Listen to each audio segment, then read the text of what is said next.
আসসালামু আলাইকুম। এখন শুনবেন সংবাদ শিরোনাম। হত্যাকাণ্ডে ইরান জুড়ে বিষাদ হাহাকার, 40 দিনের রাষ্ট্রীয় শোক, কাল তেহরান বিশ্ববিদ্যালয়ে জানাজা। হামলায় প্রাণহানি 2 শতাধিক, আহত সিংহের মতো লড়ছে ইরান। মধ্যপ্রাচ্যের আরো 27 মার্কিন ঘাঁটিতে মিসাইল নিক্ষেপ। তার প্রতিবাদে বিশ্বজুড়ে বিক্ষোভ, পাকিস্তানের মার্কিন কনসুলেটে ব্যাপক ভাঙচুর, সংঘর্ষে প্রাণ গেছে 9 জন। জানাজায় শরীক হতে ইরানিদের ঢল, নিরাপত্তা জড়িত কারণে সময় নিয়ে গোপনীয়তা, দায়িত্ব নিল 3 সদস্যের অন্তর্বর্তী কাউন্সিল। এতক্ষণ শুনছিলেন সংবাদ শিরোনাম, এবারে শুনবেন বিস্তারিত। চলছে ইরানে সর্বোচ্চ নেতা আয়াতুল্লাহ আলী খামেনি নিহতের খবর ছড়িয়ে পড়ার পর রাস্তায় নেমে আসে মানুষ। ইস্পাহান, মাশহাদ, কোম সহ বিভিন্ন শহরের পথে পথে নেমেছে মানুষের ঢল। প্রিয় অভিভাবককে হারিয়ে ইরানিদের বুক চাপড়ে কান্নায় ভারী হয়ে উঠেছে দেশটির বাতাস। আজ রাতেই শুরু হবে ক্ষমতা হস্ত। ৩০ বছর পর ইরানিদের জন্য অন্যরকম এক সকাল, বিষাদ আর হাহাকারে ভরা এই সকাল। হত্যাকাণ্ডের শিকার সর্বোচ্চ নেতা আয়াতুল্লাহ আলী খামেনি। বুক চাপড়ে কান্নায় ভারী হয়ে উঠেছে ইরানের আকাশ বাতাস। দীর্ঘ ৩৬ বছর ৬ মাস পর শেষ হলো সৈয়দ আলী হোসেন খামেনির শাসনকাল। সর্বোচ্চ নেতার মৃত্যুর খবর জানার সাথে সাথে তেহরানের সড়কে নেমে আসে মানুষ। লাখো মানুষের গগনবিদারী কান্না। কেউ কাঁদতে কাঁদতে বসে পড়েছে রাস্তায়, খামেনির ছবি হাতে দিশেহারা ছুটছে কেউ কেউ। ইরানের ঐতিহাসিক শহর ইস্পাহানে নেমেছে লাখ লাখ মানুষের ঢল। আরেক শহর মাশহাদে খামেনির মৃত্যু শোকে পতাকা উত্তোলন করা হচ্ছে শিয়া অনুসারীদের প্রধান ধর্মীয় স্থান ইমাম রেজার মাজারের সবচেয়ে বড় গম্বুজে। সেখানেও আবেগ বাঁধ ভেঙেছে অনুসারীদের। খামেনির ছবির পাশে বুকফাটা আর্তনাদ করছে মানুষ। মধ্য ইরানের কোমে শোক পরিণত হয়েছে ক্ষোভে। যুক্তরাষ্ট্র নিপাত যাক, ইসরায়েল জাহান্নামী স্লোগানে প্রকম্পিত আকাশ বাতাস। বিক্ষোভ করতে করতে বুক চাপড়ে কাঁদছে নারী পুরুষ। বীরজান শহরের কেন্দ্রস্থলে ইরানের পতাকা হাতে হাজারো মানুষের জমায়েত শোক সমাবেশে। এর শক্তিশালী জবাব দেয়া হবে। লড়াই শেষ পর্যন্ত চলবে যতক্ষণ না দখলদার ইসরায়েলকে পৃথিবীর বুক থেকে নিশ্চিহ্ন করে ফেলা যাচ্ছে। সর্বোচ্চ নেতা ঠিক যেমনটি বলে গিয়েছেন, পৃথিবীর মানচিত্র থেকে মুছে ফেলতে হবে ইসরায়েলকে।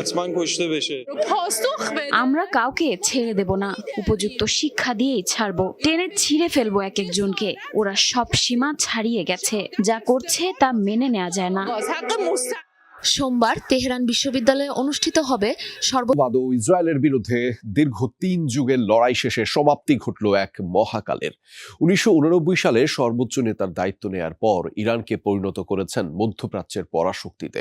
দীর্ঘ শাসন আমলে বিক্ষোভ আর পশ্চিমা নিষেধাজ্ঞা মোকাবেলা করেই সামলেছেন ইরানের শাসনভার। কাসেম সোলাইমানি, ইব্রাহিম রইসি সহ বেশ কয়েকজন ঘনিষ্ঠ সঙ্গীকে হারিয়েও দমে যাননি। নানা চাপেও মাথা নত না করা খামেনিকে উৎখাতে ব্যর্থ হয়ে এবার তাকে হত্যাই করল ইসরায়েল ও যুক্তরাষ্ট্র। রুহুল্লাহ খোমেনির নেতৃত্বে যে ইসলামী বিপ্লব হয়েছিল ইরানে, তাতে সক্রিয়ভাবে অংশ নিয়েছিলেন আয়াতুল্লাহ আলী খামেনিও। শাসক গোষ্ঠীর বিরুদ্ধে রাজপথ কাঁপিয়ে বেশ কয়েকবারই যেতে হয়েছিল কারাগারে। 1979 সালে খোমেনি যখন ইরানের সর্বোচ্চ নেতা হন, তখন দেশটির রাজনীতিতে গুরুত্বপূর্ণ হয়ে ওঠেন খামেনিও। খামেনি উপপ্রধানমন্ত্রী থাকাকালীন বিপ্লবী গার্ড বাহিনী আইআরজিসি আরও শক্তিশালী হয়ে ওঠে। এরপর 1981 থেকে 89 সাল পর্যন্ত সামলেছেন প্রেসিডেন্টের দায়িত্ব।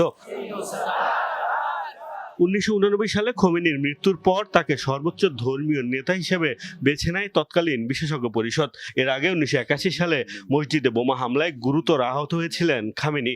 ওই হামলায় তার ডান হাত পক্ষাঘাতগ্রস্ত হয়ে পড়ে। প্রায় 87 বছর বয়সী খামেনি গত 36 বছর ধরেই ইরানের সবচেয়ে প্রভাবশালী ব্যক্তি হিসেবে নিজের আধিপত্য ধরে রেখেছিলেন। এই দীর্ঘ সময়ে মাসুদ পেজিশকিয়ান সহ 6 জন প্রেসিডেন্টের দায়িত্ব সামলেছেন।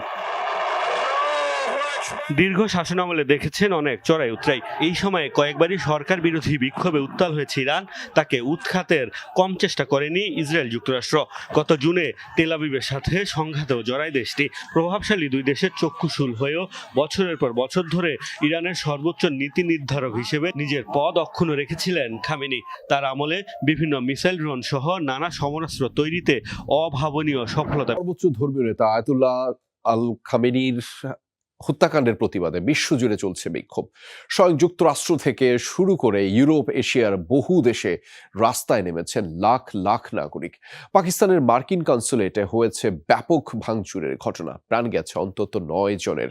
সহিংসতা হয়েছে ইরাকের মার্কিন দূতাবাসেও। এদিকে ভারত, দক্ষিণ কোরিয়া, ইতালিতেও মার্কিন ইসরায়েলি আগ্রাসনের বিরুদ্ধে বিক্ষোভ হয়েছে। ক্ষুব্ধ পাকিস্তানিদের দেয়া আগুনে পুড়ছে করাচির মার্কিন কনসুলেট। পুলিশি বাধা উপেক্ষা করেই চালানো হয় তাণ্ডব ভাঙচুর। রোববার খামেনি হত্যাকাণ্ডের প্রতিবাদে এভাবেই বন্দরনগরীতে চলে প্রতিবাদ। নিরাপত্তা কর্মীরা বাধা দিলে শুরু হয় সংঘাত। এলোপাতারি চলে গুলিবর্ষণ, প্রাণহানি হয় বেশ কয়েকজনের, আহত হন অনেকেই। দেশটির অন্যান্য শহরেও রাস্তায় নামেন ক্ষুব্ধ পাকিস্তানিরা। ইরাকের রাজধানী বাগদাদে অবস্থিত মার্কিন দূতাবাসের বাইরেও বিক্ষোভ করেন খামেনি সমর্থকরা। দূতাবাস ভবনে প্রবেশের চেষ্টাকালে নিরাপত্তা কর্মীদের সাথে হয় সংঘর্ষ। ছত্রভঙ্গ করতে টিয়ার গ্যাস ছোড়ে পুলিশ। স্বয়ং যুক্তরাষ্ট্রের প্রেসিডেন্ট ট্রাম্পের স্বেচ্ছাচারিতার বিরুদ্ধে আওয়াজ তুলেছেন মার্কিনিরা। নিউ ইয়র্কের রাস্তায় ছিল তাদের সরব উপস্থিতি। আমি একজন মার্কিনী, সেটা বলতেও লজ্জা পাচ্ছি। বিশ্বজুড়ে আমরা যা করছি তাতে লজ্জিত। যুক্তরাষ্ট্রের শাসন ব্যবস্থায় পরিবর্তন দরকার। বিনা উস্কানিতে ইরানের বিরুদ্ধে ট্রাম্পের অবৈধ যুদ্ধকে প্রত্যাখ্যানের প্রতিবাদ এটি। যুক্তরাষ্ট্রকে আরও একটি অন্তহীন যুদ্ধে টেনে নিয়ে যাবে এই সংঘাত। আমেরিকার জনগণ যুদ্ধ চায় না। হত্যাকাণ্ডের প্রতিবাদে সরব ভারতীয়রাও। কাশ্মীর, লাদাখ, লখনৌতে হয়েছে বিক্ষোভ। তীব্র বিরোধিতা জানানো হয় যুক্তরাষ্ট্র ইসরায়েলের যৌথ আগ্রাসনের। আমরা দেখছি আমেরিকা ও ইসরায়েল আবারও যোগসাজশে কাজ করেছে। রমজান মাসে তারা ইরানে আক্রমণ করেছে, তারা সেখানকার মানুষের জীবিকাকে লক্ষ্যবস্তু করেছে। এটি শাসনভার গ্রহণ করেছে অন্তর্বর্তী কাউন্সিল। সংবিধান অনুযায়ী পরবর্তী সর্বোচ্চ নেতা নির্বাচিত না হওয়া পর্যন্ত রাষ্ট্রীয় কাজ পরিচালনা করবে এই পরিষদ। 3 সদস্যের কাউন্সিলে রয়েছেন প্রেসিডেন্ট মাসুদ পেজেশকিয়ান, প্রধান বিচারপতি গোলাম হোসেন মোহসেনী, ধর্মীয় নেতা আহমদ আলী আরাফি। কাউন্সিলের নেতৃত্বেই পরবর্তী সর্বোচ্চ নেতা নির্বাচনের কাজ চলবে এবং কাউন্সিলের ডাকা বিশেষ অধিবেশনে বিশেষজ্ঞ প্যানেলের ভোটাভুটির মাধ্যমে নির্বাচিত হবেন সর্বোচ্চ নেতা। তবে যুদ্ধ পরিস্থিতিতে অধিবেশন আয়োজন সম্ভব হবে কিনা তা নিয়ে সংশয় রয়েছে। করা হয় রাজধানীর আবাসিক এলাকাও। বিমান হামলার টার্গেট হয় গান্ধী হাসপাতাল, যেখানে ছিল অনেক নবজাতক শিশুও। হামলার পর হুড়োহুড়ি করে রোগীদের সরিয়ে নেয় তাদের স্বজন ও স্বাস্থ্যকর্মীরা। হাসপাতালেও হয় ব্যাপক ক্ষয়ক্ষতি।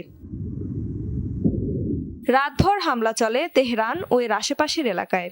এছাড়াও আক্রমণ চালানো হয় ইরানের একাধিক ব্যালিস্টিক ক্ষেপণাস্ত্র ও নৌঘাঁটি লক্ষ্য করে। নৌবাহিনীর সদর দফতর ও একাধিক যুদ্ধজাহাজ ধ্বংসের দাবি ওয়াশিংটনের। মার্কিন সেনাবাহিনী জানায়, শনিবার শুরু হওয়া অভিযানে এখন পর্যন্ত কমপক্ষে 1000 লক্ষ্যবস্তুতে দিনের হামলার লক্ষ্যবস্তু ছিল মধ্যপ্রাচ্যের বিভিন্ন দেশে থাকা রাডার সিস্টেমের মতো মার্কিন সার্ভেইলেন্স ইকুইপমেন্ট, যেগুলোকে যুক্তরাষ্ট্র এবং ইসরায়েলের জন্য আর্লি ওয়ার্নিং সিস্টেম বলা হয়ে থাকে। এই